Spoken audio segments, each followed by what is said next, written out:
Hey, welcome back to the Omer Show live here on YouTube. I'm joined today by political organizer and a lot of other things, Dwayne Paul Murphy. Dwayne, how you doing today? Oh, I'm good, thank you. yep, welcome back, guys. We're finally back, the Omer Show. It is Sunday, July 18th, 2021. As always, I'm your host, Omer and we are going to be talking about a lot of things today. We've got a great show planned for you. We're going to be taking a look at the global unrest in Haiti, South Africa, Colombia, Cuba, and seemingly everywhere else, and really get to the root cause of the resentment for the governments and the U.S.'s role in enabling regime change throughout the years and the effect that that has had in these situations. Also going to be talking about the resignation of Dr. Cornel West from Harvard. We're also going to be taking a look at his letter and the moral decay that he says has infected a lot of universities, and we're also going to be talking about how that has infected society as well. So we'll do that and a lot more coming up here on the Omer Q Show. But before we get into any of that, remember to like, share, subscribe, hit that notification bell so you get notified whenever a new video is released. And Dwayne, I thought, before we get to really a lot of the core stuff we're going to be talking about, I thought it would be appropriate for us to talk about something that is a lot more serious than, the jokes and all the other stuff we're going to get into today. Uh, so, as many of you know, Michael Brooks passed away last year from a blood clot in his neck. Dwayne, I'm sure you know as well. Um, and it was a big deal because a lot of people thought that Michael Brooks was one of the most captivating and truly passionate and loving voices on the left. There's a lot of anger, there's a lot of reactionary politics that comes out of the left, but Michael Brooks was really he was a middle ground. I don't even want to say middle ground, but he because he was so revolutionary in his ideas, but Michael Brooks was really somebody who meant a lot to a lot of people. So I thought it would be best if we talk about him to start off the show and maybe pay a little tribute to him as well. So let's get right into that. On July 20th, sorry about that. On July 20th, 2020, the world lost Michael Brooks, who was one of the most inspiring and thought provoking intellectuals of our age. Michael Jamal Brooks was born on August 13th, 1983, in downtown Brooklyn, USA, to his parents Donna and Glenn Brooks and his younger sister Leisha. Michael is most notably known as the co host of the Majority Report alongside Sam Cedar, and he was kind of the guy who was brought in there to be a bit of a comic, but also really make serious and important points, which he did often. He would later go on to have his own weekly show called The Michael Brooks Show, where he really shed light on not just domestic issues, but really foreign policy and global issues from a lens that you don't see many on the left or the right really go from. He empowered the larger working class left to focus on leveraging their power alongside a human centered compassion that was different from almost any mainstream intellectual. And what made Michael so different from, all these pseudo intellectuals that have somehow managed to grab the attention of the public was that Michael was serious, but he was also a comic.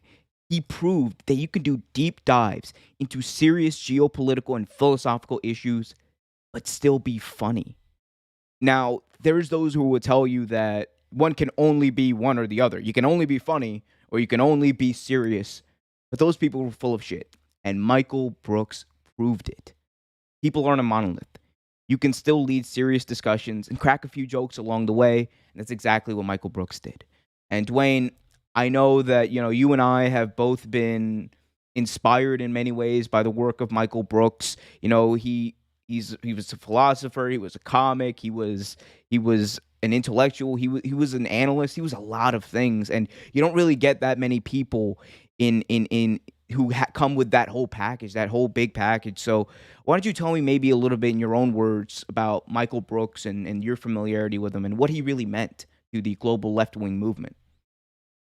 Well, I really admire him on bringing on anti imperialist and anti colonialist perspectives towards a more broader digital audience, especially after 2016 of sorts, because I feel like a lot of people were preoccupied with a lot of domestic issues, which is fair, as we all should. But I think being aware of the world is also a necessity. And I think, that's one thing I admired about him when he was still around. And so that's how I put it in my perspective.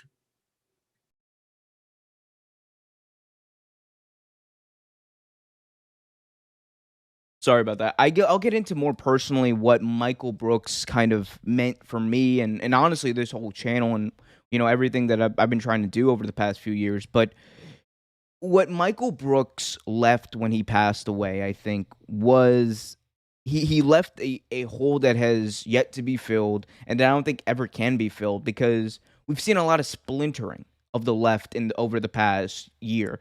Some want to say it started when the Bernie Sanders campaign ended. Some people want to say it started with First to Vote, whatever.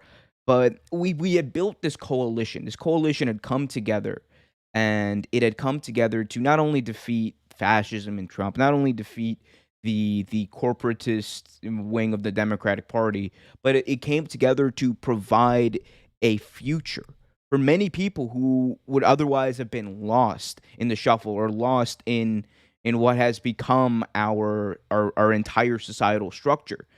And Michael Brooks really talked I've said we use the word revolutionary because that's what he was. He talked in such a way that appealed to everyone, whether you were on the far left, or whether you were a progressive, you was identified as whatever, a Marxist, whatever you identified as. Usually, when he spoke, it was one of those things where he spoke to everyone, and he knew how to do that, which is a special thing that not many people know how to do. Like, the Young Turks don't do it as well as he did. Jimmy Dore doesn't do it as well as he did. Nobody does. And that's what I think the left is going to miss the most out of Michael Brooks is he was kind of a grounding voice. I don't even want to say central figure because, he wasn't as prominent in other circles. But as far as the left goes, he had a lot of respect. And he was, I think, had he been alive, and I don't want to, speak for him on whatever issues that he might were going on when he was passed away. But had he been alive, I think a lot of these rifts in the left, I think they would have been in a better place, or they would, or I think he could have helped kind of bridge the gap a little bit because look, he was someone who had when this whole split happened with the left, like he had friends on every single part of the left, whether it's Kyle Kalinske or TYT or Jimmy Dore or Brianna Joy Gray, Sam Cedar, obviously everybody. And I don't think you find that anymore. You don't really find that sort of bridge. It's really become, like two halves right now. Um, but yeah, so I mean, Dwayne, just kind of like talking about Michael Brooks, like was there ever like a moment to you that kind of stood out, like when he was speaking? Because there's been a lot of like stuff that's been going around, especially since he passed, that has kind of brought him into more prominence. Most notably, when he was doing a Mill series talk about Israel Palestine, that really caught wind over the past month when the Israeli Palestinian conflict arose again. So was there ever like a big moment, a Michael Brooks moment that you ever go back to and think about? Ideally, I would say more of his comedic impressions on the majority port were pretty funny, but there's so many things he's contributed that a lot of folks on the political left and the voices he's elevated through his show and the majority report have been really beneficial in that type of discourse and rhetoric going forward. Yeah, yeah, I think so too. And the other thing that for me, I love that you brought up the impressions because he had a few of them. He had Nation of Islam Obama, which I don't know, probably a good thing that a lot of people don't know about that one. But he had such a way of like making this. He would do these voices that in any other like setting would have been probably like, what the hell is that guy doing? But he was able to do it so greatly. Like the satire came off so well that you were just like, oh my god, I get exactly what he's trying to do, and it clicked immediately.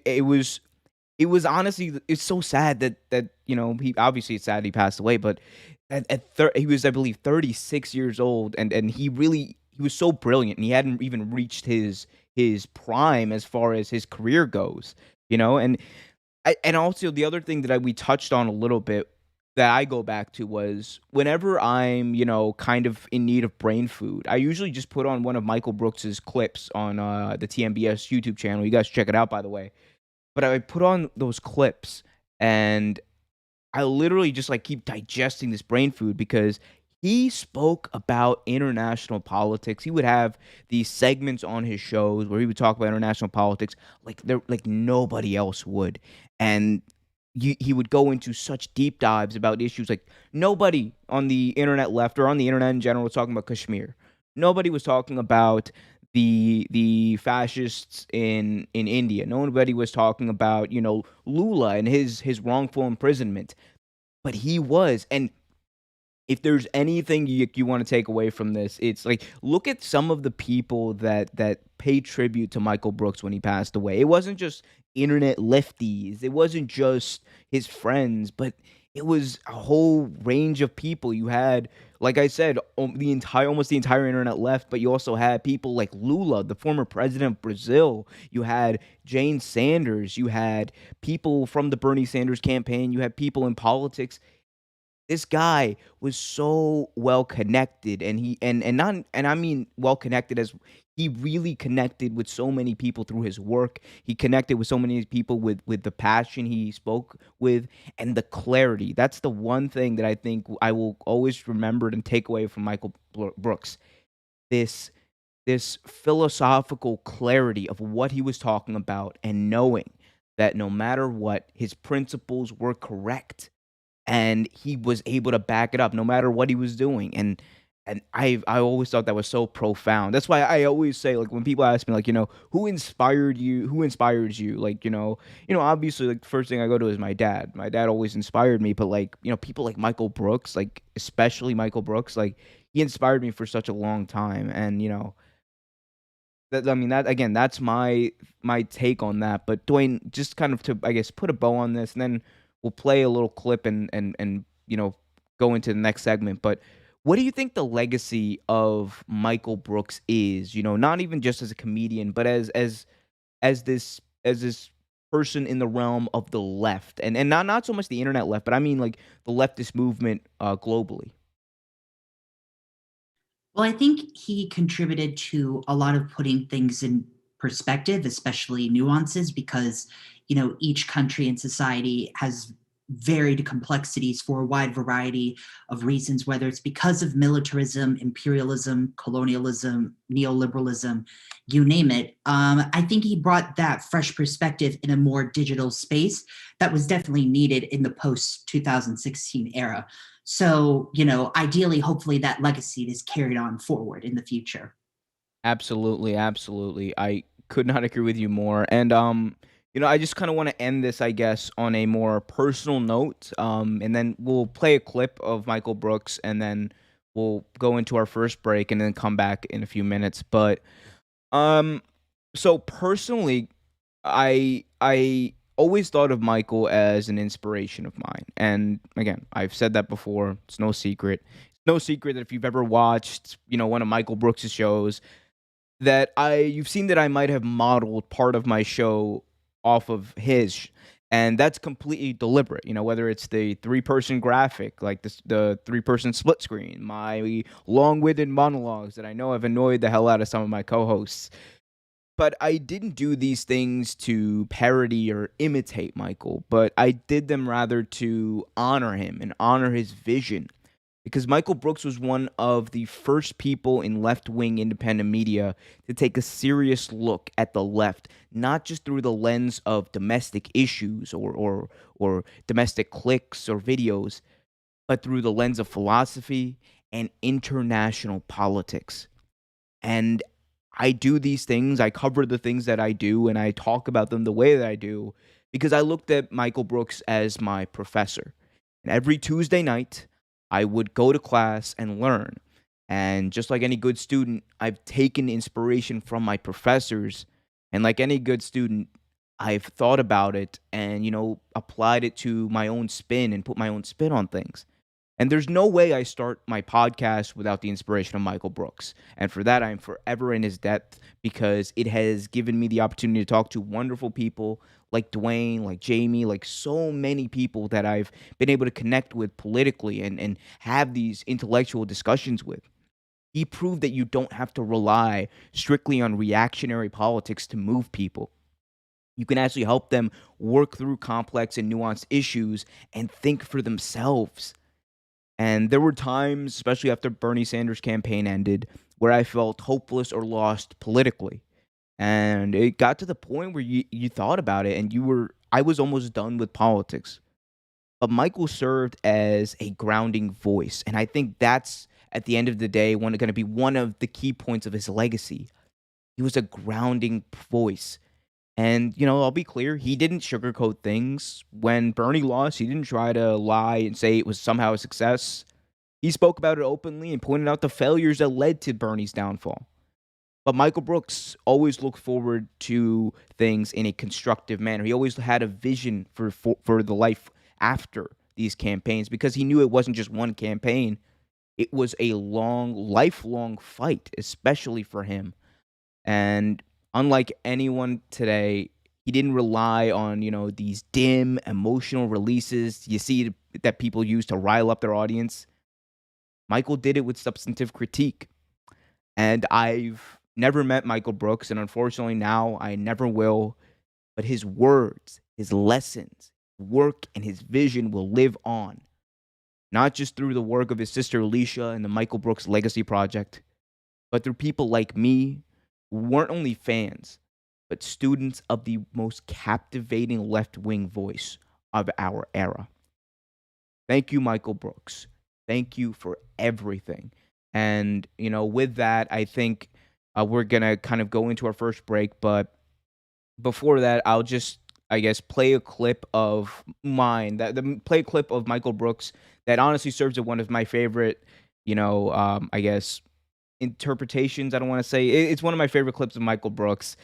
And he's at a Harvard panel with Cornel West, and he's talking about the strategy of the left in terms of what do we have to do now. And it's just amazing. So I'll just play that, and then we'll take a quick break, and we'll be back right around the 6:30 mark. So enjoy. Just want to add that thank you, and it's an immense honor to be here, including definitely with Dr. West, who is an influence on me. And one of the major reasons that he's an influence on me is because of that synthesis and the ability to hold multiple truths, that we have to have some sense of a capacity here to do something with democracy, and then also not lie and deceive ourselves about what we are and what capitalism is and what empire is. I came across a speech fragment from Martin Luther King Jr. recently, which I played on my show, and I don't know where or the title of the speech, but I thought it was so important because we've put a lot of work, and we still have to put work into reminding everybody that the man was on the left. He wasn't a guy who came out once a year and said everybody should treat each other nicely. He was a serious... But the other thing that I loved about this speech, which was he talked about the fallacy that certain Christians misunderstood love as a ceding of power, and then Nietzsche came along and rejected Christian morality because he thought it was denying someone's vitality, the will to power in a healthy sense. And he said, love without power is sentimental and anemic, and power without love is abusive and corrosive. I'm paraphrasing. And that was when I saw it, I thought, well, here, okay, we know the left-wing Dr. King. Well, here's the Machiavellian Dr. King, and I love it. I want the left to have Machiavelli so that we can have the strategy, the ruthlessness, the clarity to actually win these battles and be ruthless with institutions. And then I want us to learn how to be really kind to each other, welcoming of a broad set, and actually have a movement that has the capacity to do that. That's why the cancel stuff is relevant, that Katie brought up, because it's a stand-in for this eliminationism of other humans, which is neoliberalism enacted. And it's also a contradiction from when we get utopian. It's beautiful. We're the people who sit around and we say, why don't we have a world where there's no prisons? Okay. That's a radical fucking statement. That's a real thing, and we should take it seriously. But then, on the other hand, oh, well, these people could never be part of our coalition because they made a mistake or said something. Like, it's a contradiction in what we're enacting. So what I get that I hope is in the realm of answering your question from this Dr. King clip was left-wing, spiritual, but also with a vision of power. And if we can synthesize those things, I think we will speak to the highest impulses of this country, we will be welcoming to people, and we will win.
And we're back. Hey, welcome back to the Umer Q show. Dwayne, are you okay?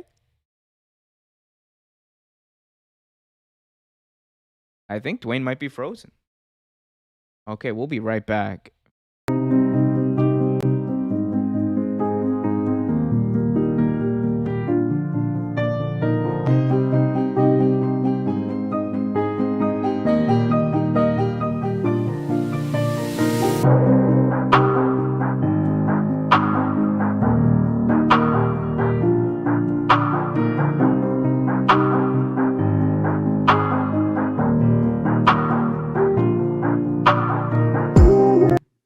I think we're back now. All right, perfect.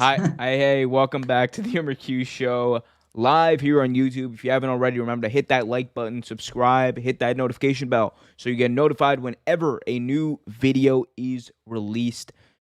Dwayne, let's shift gears now and talk about civil unrest. It's something that we've seen kind of happen over the past number of months, not just in our own country, but internationally as well, as the economic fallout from not just the pandemic, but honestly years and years of oppression and economic sanctions have done. And it's not just one country. You can name a lot of countries that are going through this right now.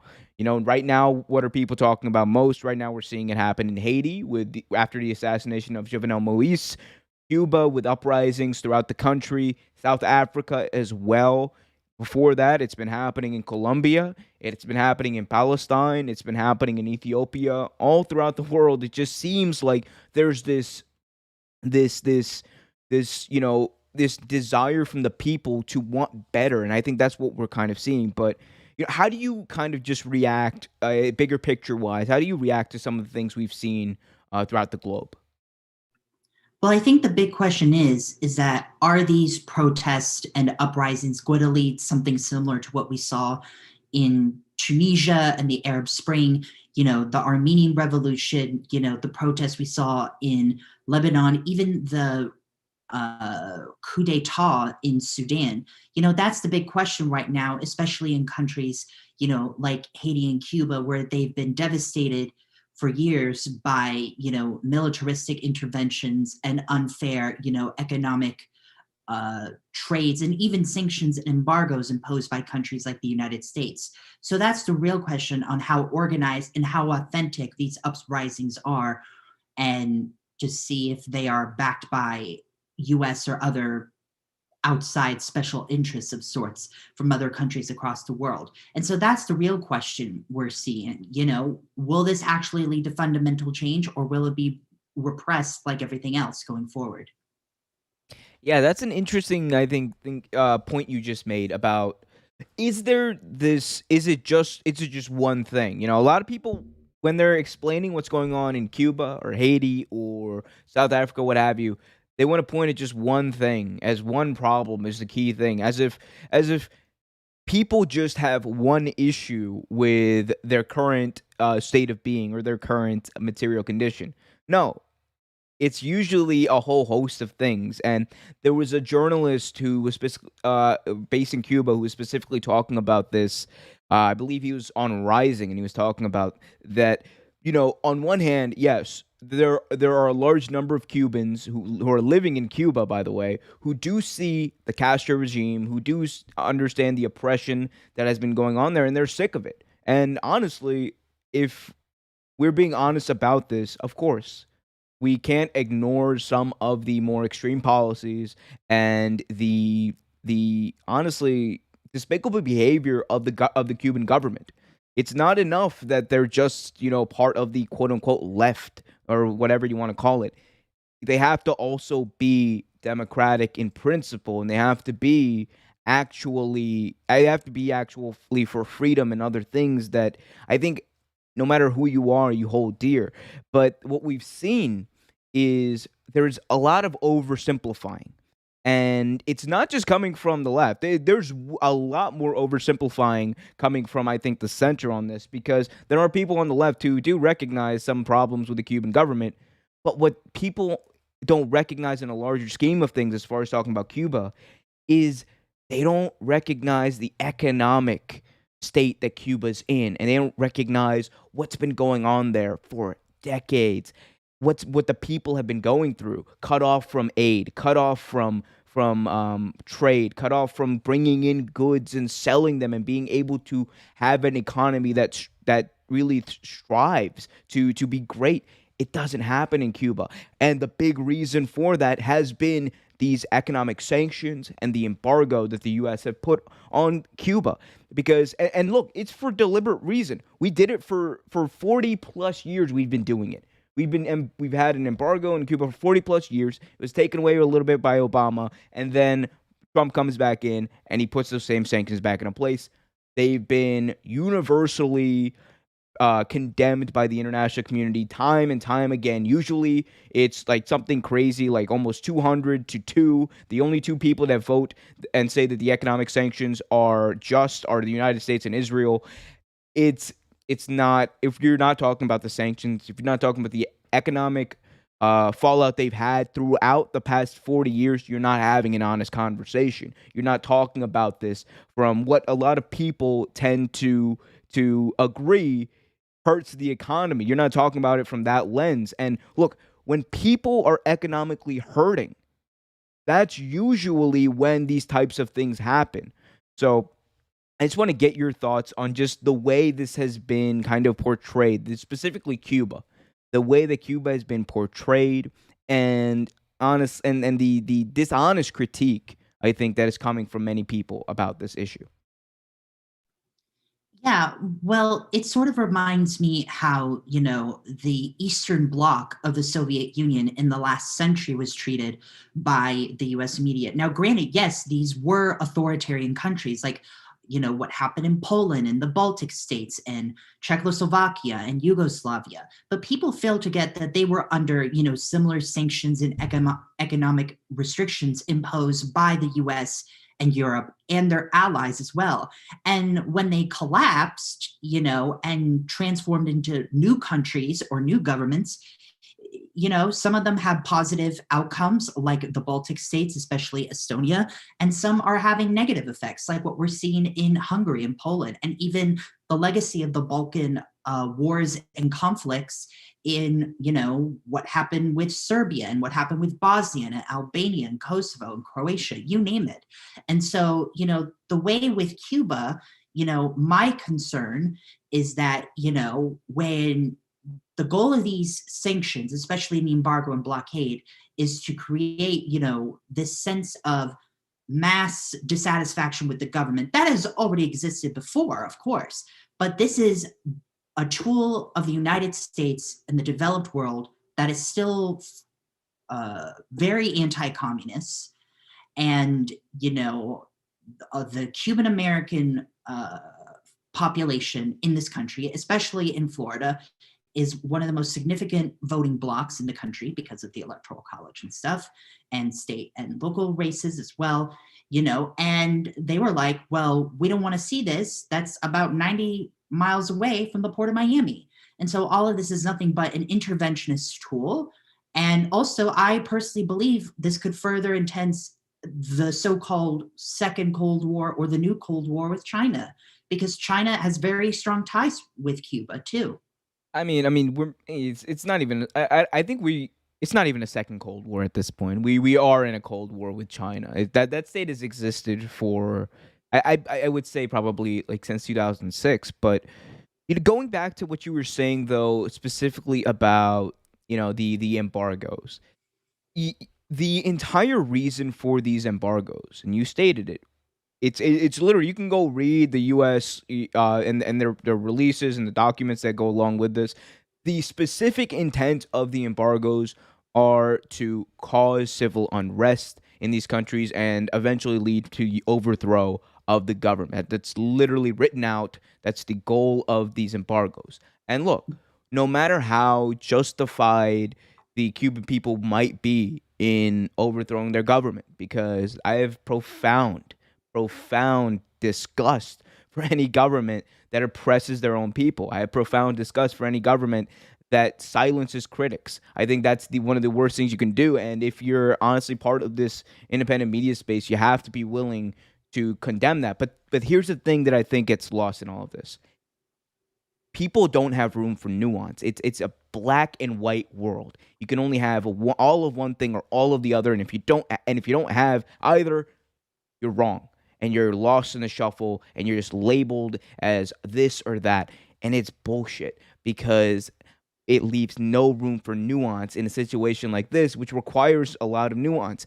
What's happening to the Cuban people by the government is bad, but the embargoes and the economic impact of those cannot be ignored. And if you can't talk about both of them at the same time, you're missing the entire point of what's going on. Yeah, the people are mad because their freedoms are taken away. But the only reason they're out there protesting now in mass is because of the economic fallout after decades of their economy purposefully being destroyed. So yeah, if you asked people in Cuba right now, are they mad at the government? Sure. but we're also pissed off at these embargoes that don't let people come in, that are stopping travel. They're mad about the pandemic. Like these are things that honestly any person can see. But you have people who are calling for regime change, who want that to happen, who don't want to see it. People like Marco Rubio, who, again, he has a personal, I guess, affection to this issue. Do I think personally it's coming from a genuine place? I'm doubtful because all of the rhetoric that's been coming out from people like Marco Rubio has been the Biden administration needs to do something. And that something is call for full on regime change, which, mind you, even lefties didn't call for that when there were things going on in Israel. No one was calling for all out regime change. They were calling to a stopping of these unjust acts. So if that would, and it's a powerful thing. People forget that it's a powerful thing for an elected federal official to basically call for regime change in a state that like Cuba. It's a very powerful thing. Those things shouldn't be taken lightly. And it's just a continuation of policies we've seen that don't work. We try to instill our own leaders in places like Paraguay, Nicaragua, and it doesn't work. It always leads to more oppression. Instead of letting people figure these things out for themselves, or instead of sending aid and food and medical equipment, we send weapons, we send arms, and it's happening in Haiti too. We'll talk about Haiti in just a minute, but I don't know. I don't know. Like, how do we get past this regime change? Because this regime change policy, it just seems like our foreign policy is just it's built on something that doesn't exist anymore. We are still fighting the Cold War in 2021, and there's really no practical use for it, I think, at this point. Yeah, well, all I have to say is, progressive voices within foreign policy, whether they're elected officials or people who worked with elected officials or think tanks of sorts, have to be blunt about this. It's like all of this interventionist programming, whether it's regime change or literal airstrikes against our quote unquote enemies, whatever they may be, is costing not only the lives and the financial situations of folks at home here in the United States, but folks all over the world.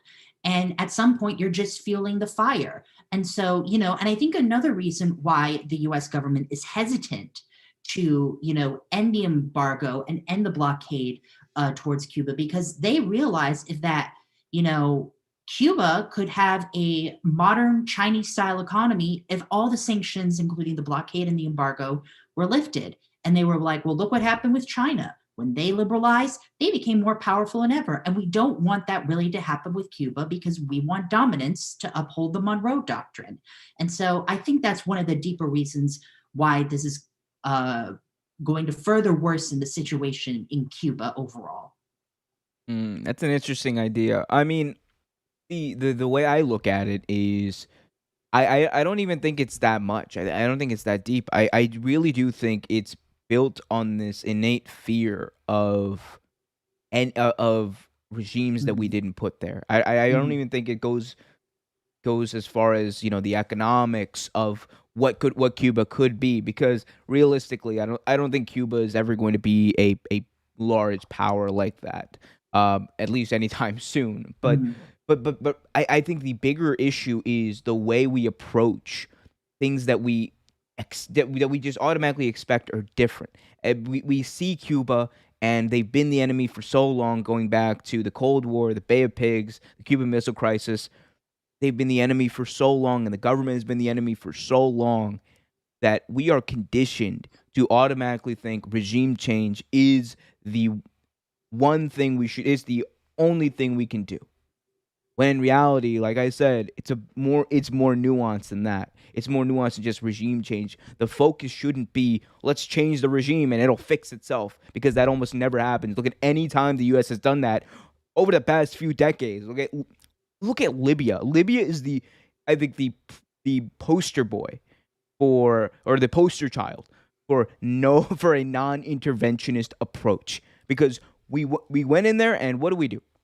We dropped bombs on people. We backed the wrong people, and the government fell apart. And now There are literally child slave markets, open slave markets in Libya. It's a failed state.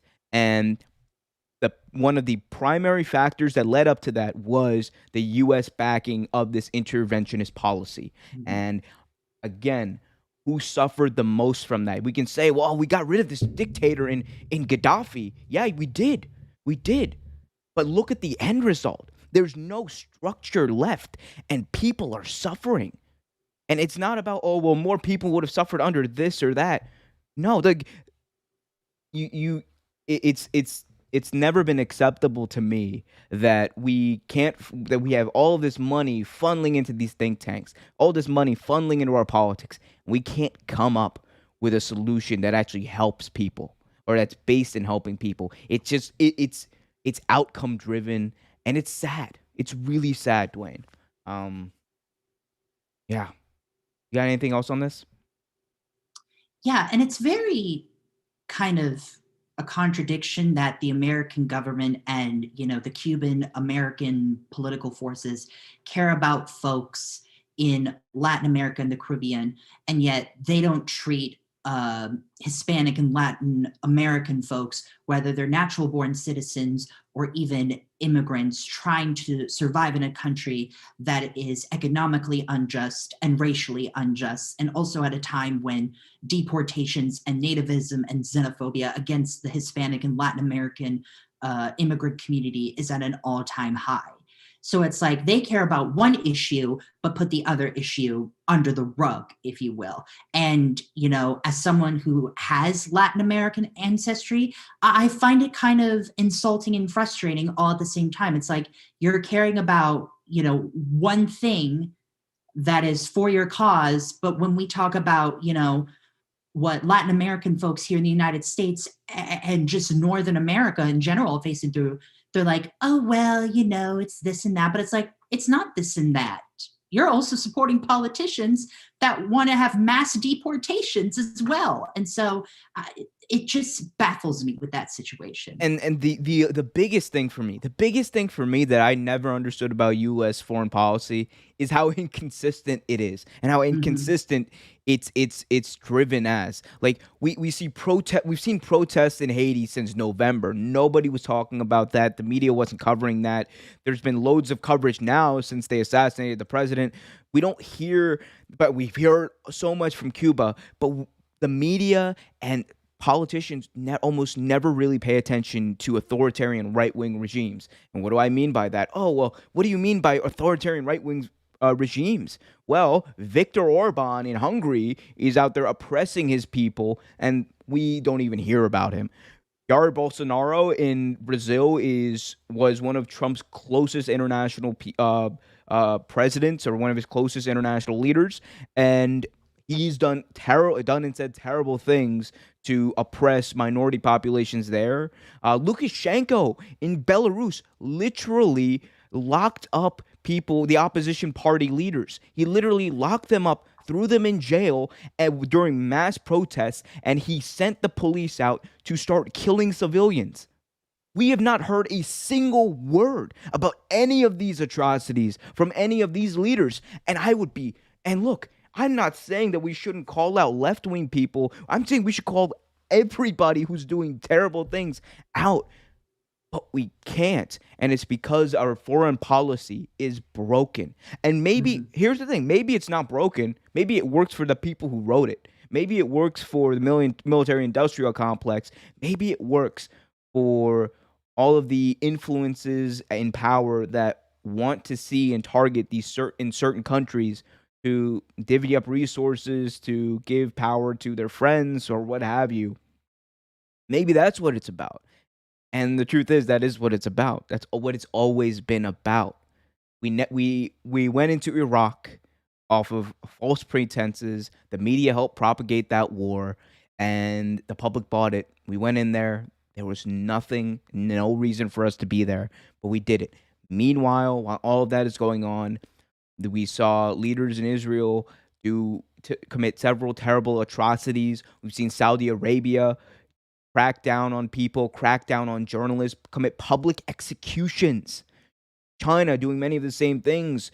we saw an entire people in the Rohingya Muslim population in Myanmar were killed, and we didn't bat an eye. And there was no talk about military intervention. There was no talk about intervention. There was no talk about anything because it was like it wasn't happening. Yet we focus on these exclusive scenarios, and it just shows you how our foreign policy it's bullshit, and it's been bullshit for such a very long time. Exactly. You know, it's like at the end of the day, who does it benefit? It doesn't benefit us to a certain degree. It only benefits those in power to a certain degree. And, you know, that's how I see it with not only the situation with Cuba, but also the situation with Haiti. This is a country that became the first independent country formed out of a slave rebellion, out of a slave uprising, and they had to pay reparations to France, their former colonizer, for more than a century, almost two, up until 1947. And because of the regime change they went through with the United States and natural disasters like the Haitian earthquake of 2010 and the cholera outbreak, what UN peacekeepers did in terms of abuse and harassment towards women and children. And now we're seeing further unrest, further expanded by the assassination of their recent president. It's like, you know, the US may not do something direct, but they'll do something subliminal. And that's what they're also doing in Cuba, too, and any other country that is very critical of America overall. Yeah, yeah, That's it. I think we kind of covered it. We'll talk more in depth about each of these, I think, examples throughout the next few weeks as these things develop. By the way, our Mercure show is going to be on Sundays moving forward, at least until the NFL season kicks off, and then we're going to move over to another day. We'll figure that out. But yeah, so again, I'm at this point just hoping there's some sort of common sense solution. The hope is bleak, for being honest, but again, I never understood how people can buy some of these things, and part of it is really, I think, the media's role in advancing U.S. foreign policy is disgusting when you really think about it, because like I said, we're not paying attention to Orban or Lukashenko or Bolsonaro. We're not paying attention to these authoritarian regimes or the genocide of the Muslim population in Myanmar. We're not paying attention to any of that. But we're paying attention to again, isolated incidents, and the media picks it up and they amplify it. And I get it. It's their job when a politician comments on something, it's their job to kind of amplify it and analyze it. But it's also their job to keep the public informed about what is going on around us. And time again, we've ignored so many crucial things that it's hard to take them seriously. And them, I mean the mainstream media. It's hard to take mainstream media seriously when they don't acknowledge these atrocities, when they don't acknowledge that Palestinians are being killed disproportionately in the conflict in between Palestine and Israel, when they don't acknowledge that Saudi Arabia and MBS were committing terrible crimes against women, against children, public executions. We know, I mean, Jamal Khashoggi turned into a big story because it happened on foreign soil. But other than that, you don't hear a word out of that. We have not heard a single word out of the mainstream media about the Tigray conflict in Ethiopia and the plan from many in power in Ethiopia to literally exterminate an entire people. How the fuck am I supposed to take you seriously if you're the media? How like knowing these things, knowing that these things are happening, how the fuck am I supposed to take you seriously? Mhm. And here's the thing. That's why people wonder why there's so much distrust of the mainstream media. It's because they're not focused on delivering the news. They're focused on delivering a narrative because it sells better. And I want to say sad, but it's just disgusting. It's disgusting at the end of the day.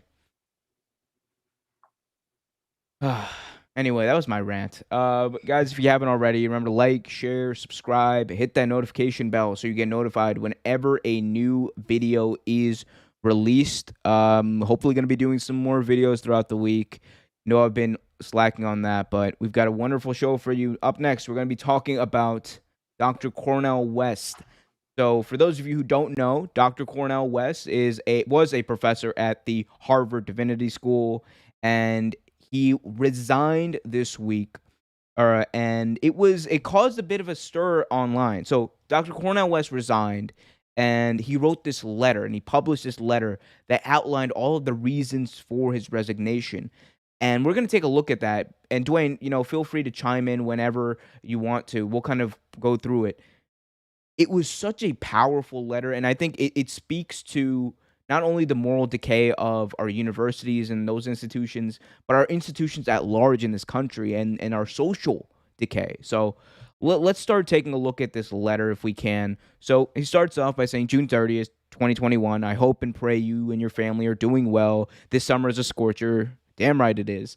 Here is my brief and candid letter of resignation. Quote, how sad it is to see our beloved Harvard Divinity School in such decline and decay. The disarray and scattered curriculum, the disenchantment of talented yet deferential faculty, and the disorientation of precious students loom large. When I arrived 4 years ago with a salary less than I received 15 years earlier, and with no tenure status after being a university professor at Harvard and Princeton, I hoped and prayed I could still end my career with some semblance of intellectual intensity and personal respect. How wrong was I? So there he kind of breaks down, I think, the three key elements that we're going to see throughout the rest of this letter. It's in part personal, professional, because it has to be, but he also speaks to this disenchantment of the students, the faculty, and the moral decay of our institutions that we'll kind of see throughout the rest of this letter. I just want to kind of get that in there before we move on. So the rest of it went on to say, with a few glorious and glaring exceptions, the shadow of Jim Crow was cast in its new and glittering form expressed in the language of the superficial diversity. All of my courses were subsumed under Afro-American religious studies, including the ones on existentialism, the American democracy, and the conduct of life. No possible summer salary alongside the lowest increase possible every year. So there, Dr. West makes a very important distinction, a very important point about how Jim Crow, he's kind of seen Jim Crow's new face through the institution of Harvard, because even though Dr. West is a intellectual and a philosopher known the world around, he's still confined to this one area of study. He's tokenized in a way to this one area of study that is Afro-American studies, which I think anyone would find offensive, because knowing the work that Cornel West does and knowing what he's done throughout the years, this is a brilliant man, Dwayne. He's not just someone who talks about the Black cause. He talks about spiritual and philosophical topics in such a profound way, and he connects them back into what's actually happening in our world, which is so rare. And it's sad to see when something like this happens, and when he calls out this moral decay in our institutions.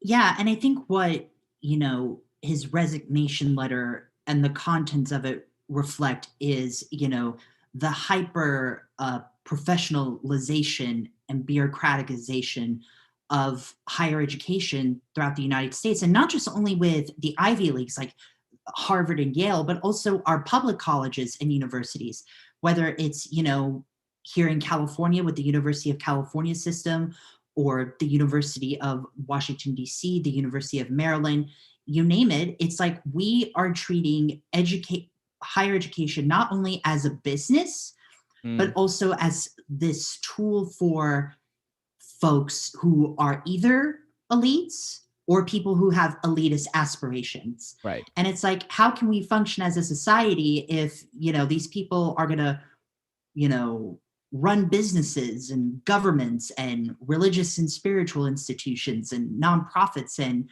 teachers, doctors, lawyers, you name it. What does that say about our society? And I think Dr. West said it best, that, this is becoming very exclusionist and very discriminatory. against, everybody, especially those who come from marginalized and disenfranchised backgrounds and communities, like poor and working class folks in Appalachia, African American students, and even people whose family members never went to college before. And it's like, this is how we treat our public higher education system. Meanwhile, in Europe, they don't treat higher education as a business. They actually treat it as higher education. There is no general ed requirements. It only takes 3.5 years to get a degree. To quote But the Bern, quality is becoming better there than here at this point in time. to quote Bernie Sanders, "It's not a business." Let's continue reading this letter because he kind of goes into some of the points you made. He goes on to say, "Yet I delivered 2 convocation addresses, 1 commencement speech in 4 years."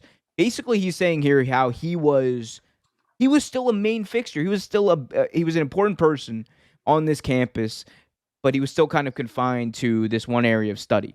I was promised a year sabbatical, but could only take 1 semester in practice and witness a faculty enthusiastically support for tenure, then timidly defer to a rejection based on the Harvard administration's hostility to the Palestinian cause was disgusting.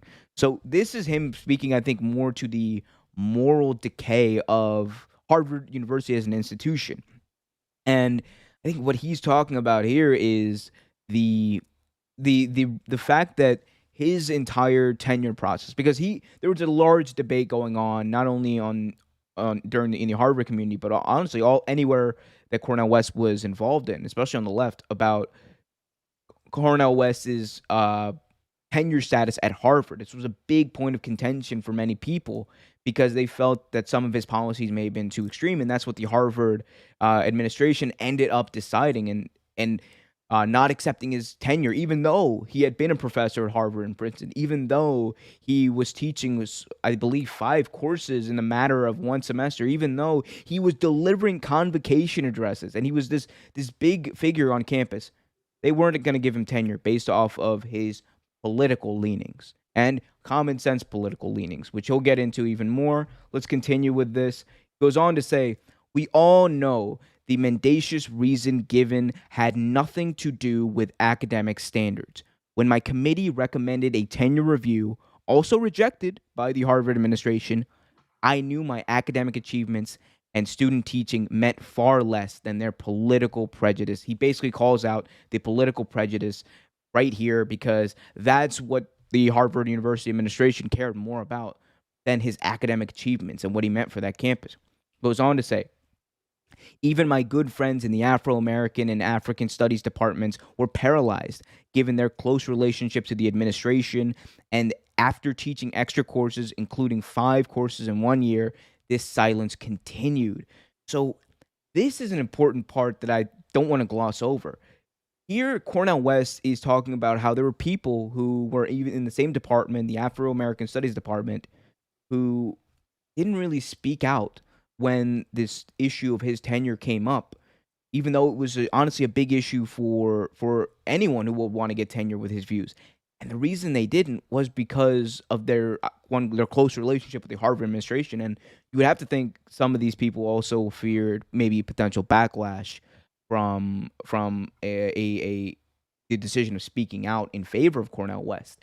And it kind of speaks to this culture of silence and this culture of silencing people with your power that has developed. And we don't just see it in Harvard and university institutions. It happens anywhere where there's a large concentration of power.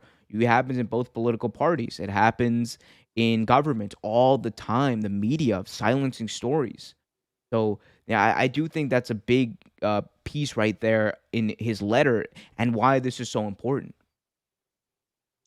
Yeah, and I think what his letter mentioned, like how even his colleagues from the Afro American Studies Department were also trying to deter his renewal of tenure because they were cozied up with the administration.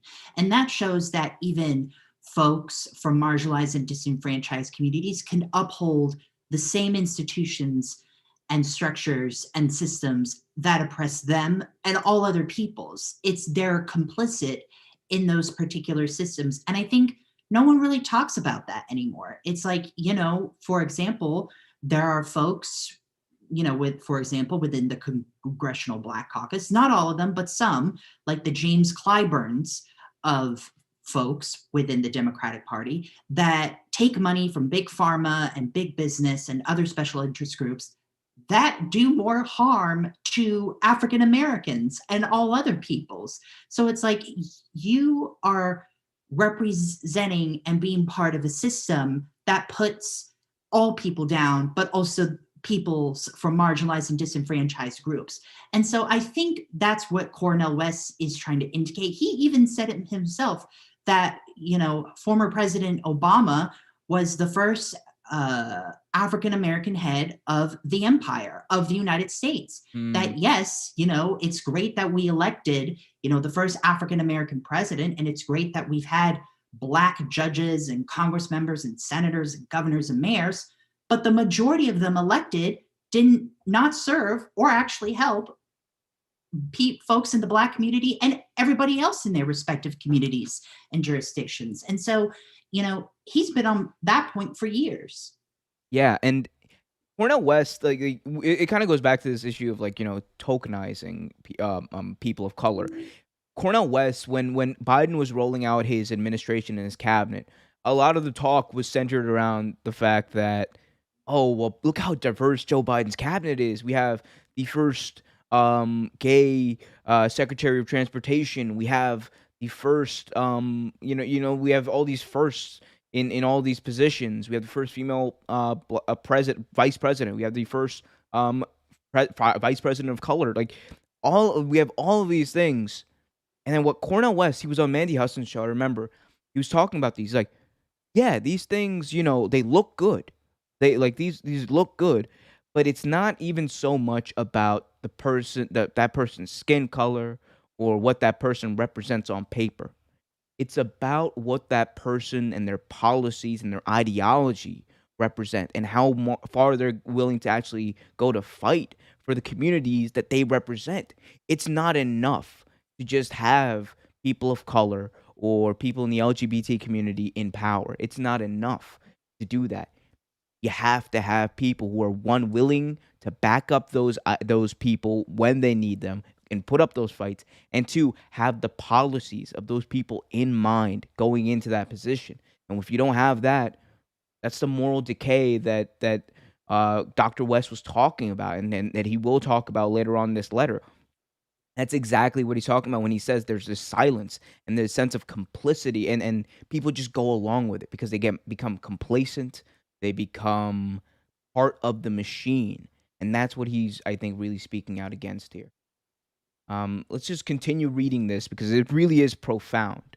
As we continue here, he says, "When the announcement of my mother's death," this is a very personal thing, by the way, that I really want to cut into. "When the announcement of the death of my beloved mother appeared in the regular newsletter, I received two public replies, just as that of my colleague, Dr. Jacqueline Olka Cook Rivers, who received none when her blessed mother died. Any ordinary announcement about lecture, an award, or a professional advancement received about 20 replies." So this caught my eye too, because here he's talking about how the Harvard community as a whole really cares more about the advancement of their own professionalism or their own careers than they do about life. Because here's the thing, the fact that only us like two people replied to Cornel West and his mom passing away, and then we had 20 plus for all these random lectures. Like, we've all gotten university emails. You get all these random like lecture emails, and then you have students kissing up, trying to email the professors back and what have you. But to see that out of all the people that could have replied, only two chose to at the death of someone's mother. It does show you it's something we don't notice, right? When we're on our phones and we receive these emails, we don't think about. But how morally corrupt are we, Dwayne, if we don't even acknowledge that level of pain to the same level of some random lecture that people are going to forget about and probably won't pay attention during? Yeah, I think it just creates, further friction and divide in society between, those who might not have a college education, but, they have been successful in their street smarts, so to speak, and those who do have a college education and went to pretty, you know, elitist or elitist aspirant institutions like Harvard, like Yale, like, UCLA, what have you. And, I think that part was deeply disturbing, especially amongst a divinity school out of all institutions.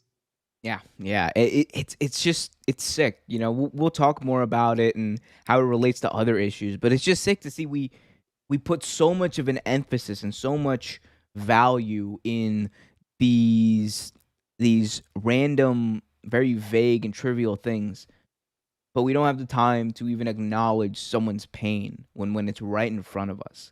That to me, like, know it's really heady and philosophical. That to me just it's such a huge indication of how far we are from really becoming a not even a utopia, like a just morally just society. Let's continue reading this letter as we come to the closing aspects of it. He and in kind of response to everything he says here, this kind of narcissistic academic professionalism, cowardly deference to anti-Palestinian prejudices of the Harvard administration, and the indifference to my mother's death constitute an intellectual and spiritual bankruptcy of deep depths. He ends it by saying very, very bluntly, in my case, a serious commitment to Veritas requires resignation, with precious memories, but absolutely no regrets. Cornel West. And he says there he has this dedication of Veritas. For those of you who don't know, Veritas was the Roman, I believe she was the Roman goddess of truth.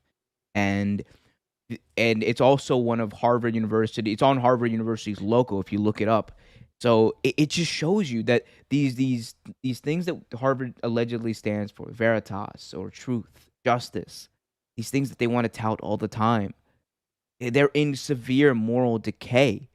And we've seen this ripple, I think, into our society. It's not just happening at Harvard, it's happening at other universities too. Dwayne, you and I went to Catholic University, which morally you could say it's based in some good, very good ideas, but we've come very far away from that messaging. Or you could say other universities as well, but it doesn't stop at universities. I think it goes on and it applies to every part of our society that is in any semblance institutionalized. There are so many other applications to this idea of spiritual bankruptcy. Whether you look at our healthcare system, the fact that healthcare, someone's entire right to become a to health, someone's right to seek medical care has become trivialized to the point where we only see it as a dumb game, as dollars and cents in the realm of these healthcare industries. Like that's got to be an example of our spiritual bankruptcy, hasn't it? Yeah, absolutely. What happens at the professional level and even the personal level can reflect on what's going on with society and culture. And, with Dr. West's situation, I think this was the final straw for him. It's like, I cannot be part of the system no longer. And I feel like at my point in life and at my age, I feel like I should do something more profound and more independent going forward because, what time do you have left?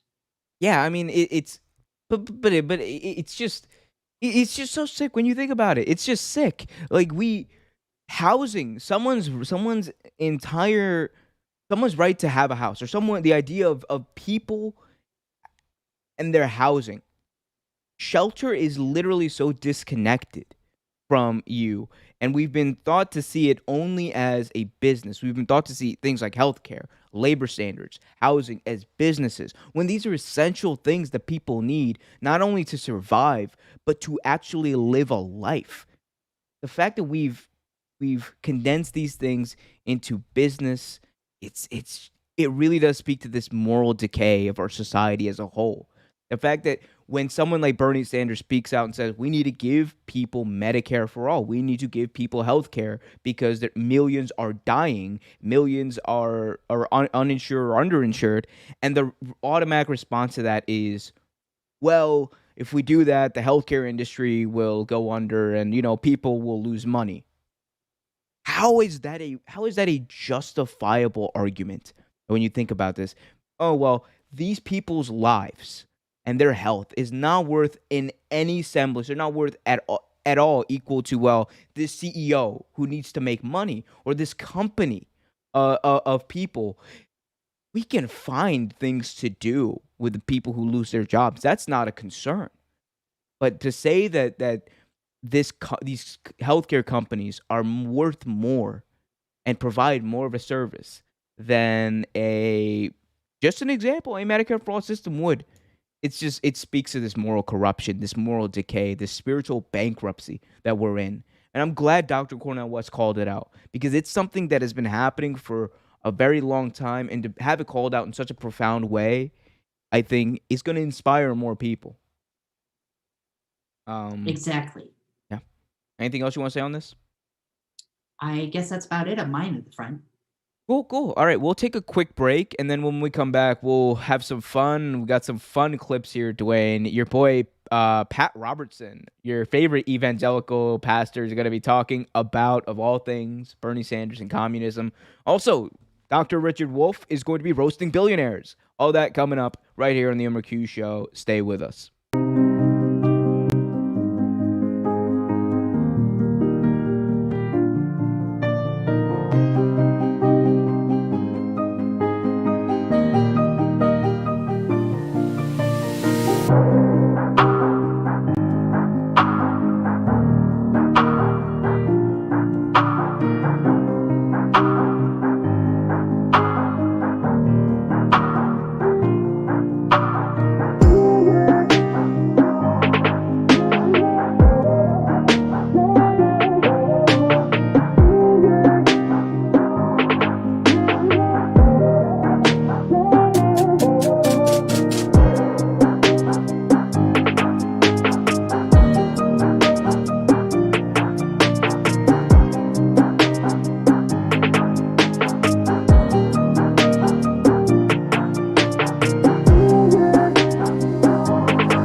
Communist. Oh, well, there you go.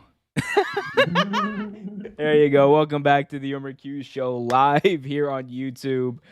We're going to have some fun to close out this week's show. Thank you again for joining us, guys. If you haven't already, remember to like, share, and subscribe. Hit that notification bell so you get notified whenever a new video is released. So, evangelical pastor, Dwayne's favorite evangelical pastor, Pat Robertson, had... Oh, is he not Dwayne? No. No pastor is my favorite at this point. Fair enough. Pat Robertson was talking about the infrastructure bill and the negotiation that were going on there, and boy, did it turn evil quite fast. Let's take a listen to what he said. And it would take away fossil fuels, coal, oil. That's dope. But this other stuff, for example, Bernie Sanders is a communist. You say he's a socialist, but he actually spent his honeymoon in Moscow. I mean, you tell me that's a good thing.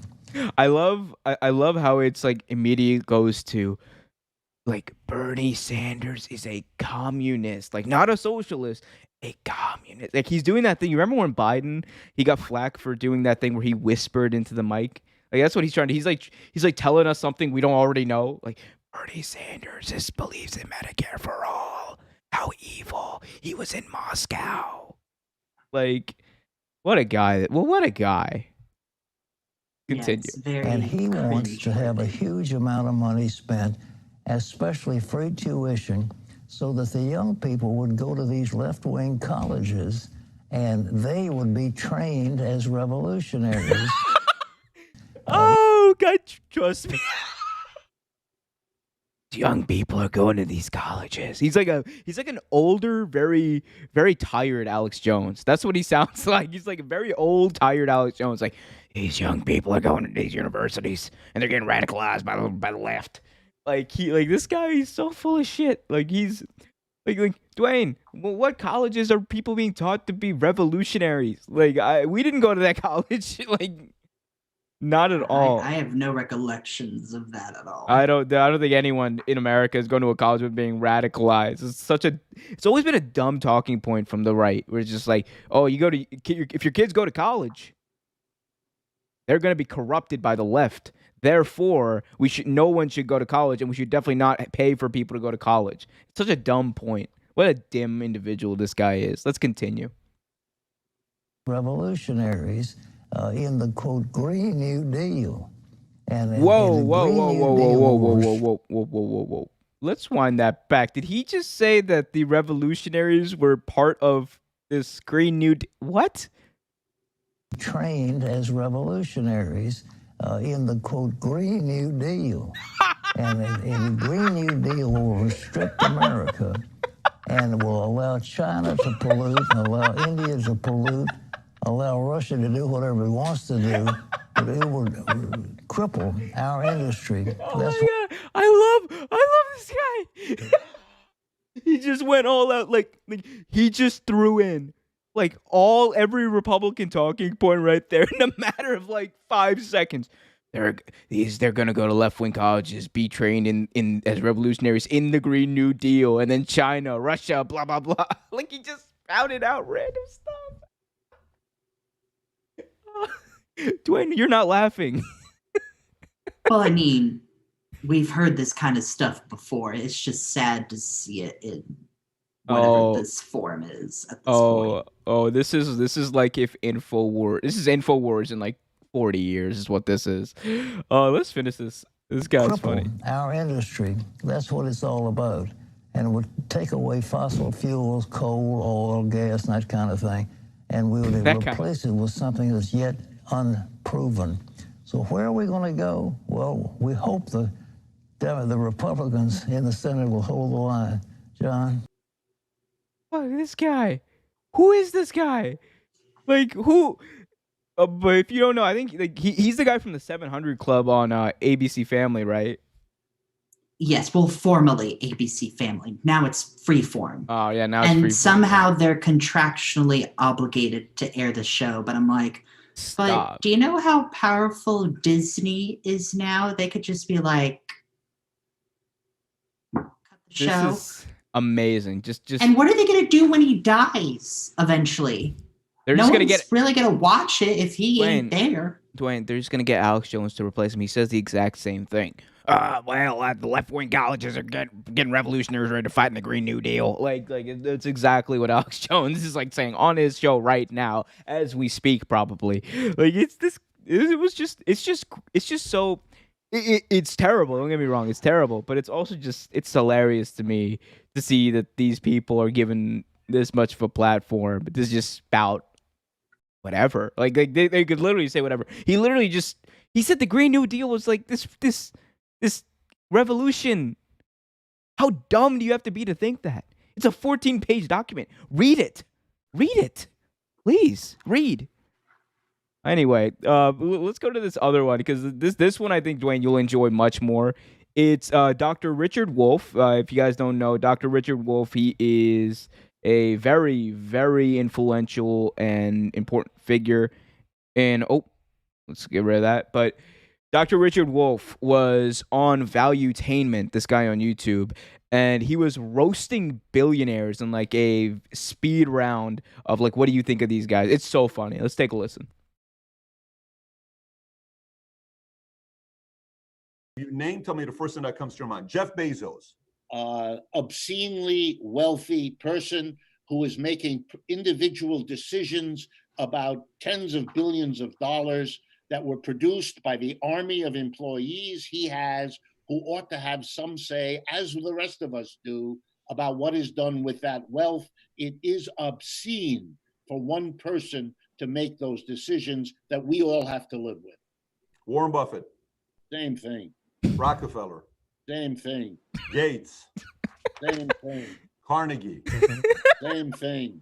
Musk, I don't know Wait. much about that. Soros. I love how cranky Dr. Wolf is just like Elon, or it's like Bill Gates, same thing. Carnegie, same thing. Rockefeller, same thing. Like, he's just like, yeah, same thing. All of them are the same. And then he gets, my favorite thing though is when he gets to Musk. I just love this. Carnegie, Same thing. Musk, I don't know very much about Musk. Soros. He's just like, oh, well, I don't really know much about Musk. Like, come on, Dr. Wolf, we needed you. Although I have opinions about Elon Musk. He's done a good thing, one good thing. Let's keep watching this because Soros. Pretty much the same thing. Karl Marx, one word. oh, here we go. Insightful. There we go. Okay. Trump, The product of a system in deep trouble. Bernie Sanders, The same. Reagan, A grade B actor who was a puppet for the interests that needed to have a puppet at that time. I'll have you know that me, Ronald Reagan, I acted in such great movies like I can't remember the names of some of them, but they were important. They were some important movies. Also, Iran-Contra wasn't a thing. Like, Obama, A person who promised hope and change and delivered neither of them. Biden, A very sad mistake. Ayn Rand, Not a good novelist and an even worse social theorist. Gorbachev, A sad character who tried to hold together a disintegrating system. Boris Johnson, A British Trump. Lenin, A brilliant strategist Love and the pause. tactician, but who tried to make a transformation when the conditions to enable it to happen simply weren't there. dude, okay, so Dr. Richard Wolf, thank you for the roast of the billionaires. I got some agreements, some disagreements on some of the other ones, but man, that it's so nice to see it put in such an eloquent way. Like, basically, like he doesn't, like, these billionaires don't deserve this wealth, and I'm just gonna roast them all. He just roasted them all, and he didn't even have to say much. He was just like, same thing, same thing, same thing. It was great. Yeah, and the guy who hosted the show Value Entertainment, like he talked about, like, I fled Iran Oh yeah. in '79, and it's like, but it's like, if the Islamic Revolution wouldn't happen, I'm pretty sure you would have been rich. Oh, well. Politically, it still would have been kind of similar under Oh, the same dynasty, All right. but Yeah, he's like he's like one of those guys. He has he has cool people on his show sometime, and he tries to debate them. Like, he had Slava Zizek on his show, and he was just like, well, I want to tell you that I'm a capitalist, and the value of money and communism is so bad. The communism is so bad, and we need to have more capitalists. I recommend Communist Manifesto to these people because we need to have more capitalists. And like, Slava Zizek is just out there. Like, go watch his interview. It's so funny. Richard Wolf like absolutely lambasted him in that debate, and Slava Zizek is just lambasting him too. It was so funny. Like, Slava is like, well, the metaphysical aspects of your show are pretty shit. But I want to say that while I enjoy the conversation we are having, you, sir, also know absolutely nothing about communism or what you're talking about. Because he's one of those people who like thinks that communism is like what Russia did, or what Karl Marx, or what ended up happening later. He has like, and he applies Marx to that and exclusively to that without actually ever quoting or really reading the manifesto. It's kind of just fun. It's funny. It's just see someone who has no idea what they're talking about, like, just have these debates and then get lambasted and think he's won, because he legitimately thinks he wins all of these debates. And like Mhm. if you go to the comment section, it's just like, damn. like people are just like, wow, I completely agree with Slavoj or Richard Wolf. This guy has no idea what he's talking about at all. But yeah. Anyway, Dwayne Paul Murphy. I think this was a fun show, fun return to things. What's going on with you? What's going on with you? Where can people find you? Let them know. You can follow me on Twitter at this Dwayne Paul, and hopefully we'll have a swell time. We will have a swell time as Dwayne is always engaging on Twitter. I always tell him not to, but he's always there engaging.